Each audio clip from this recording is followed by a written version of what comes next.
And speaking of political surprises, a local man running for office in our state is suddenly in the spotlight because of his controversial views. And it's a bright spotlight in statements posted on Facebook. He seemed to be advocating the death penalty for homosexuality. News Channel 4's Sarah Stewart's been following the story for us. And she's live now. Sarah, a lot of people might find these comments very offensive. Yeah, the person who brought this to our attention definitely did. Scott Esk is running for House District 91. On his website, he says he is a conservative who wants to apply biblical principles to Oklahoma law. This is the first time I've ever come across an Oklahoman with this kind of fringe attitude. Rob Morris runs the More Monthly magazine and MoreDaily.com. He was researching political candidates, trying to compile information for the public when a friend alerted him to District 91 state rep candidate Scott Esk. This guy posted on Facebook that homosexuals should be stoned to death. My first response was, oh, you're nuts. Nobody would be stupid enough to do that.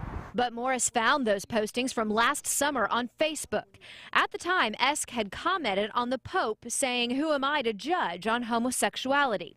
Esk posted Old Testament scripture calling for homosexuals to be punished. Someone asked, "So just to be clear, you think we should execute homosexuals, presumably by stoning?" Esk responds, "I think we would be totally in the right to do it. That goes against some parts of libertarianism, I realize, and I'm largely libertarian, but ignoring as a nation things that are worthy of death is very remiss." Morris got a hold of Esk by phone and asked him about the statement.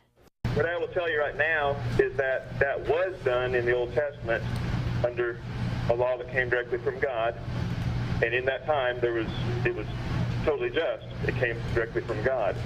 I have no plans to reinstitute that in Oklahoma law. I do have some very huge moral misgivings about those kinds of sins.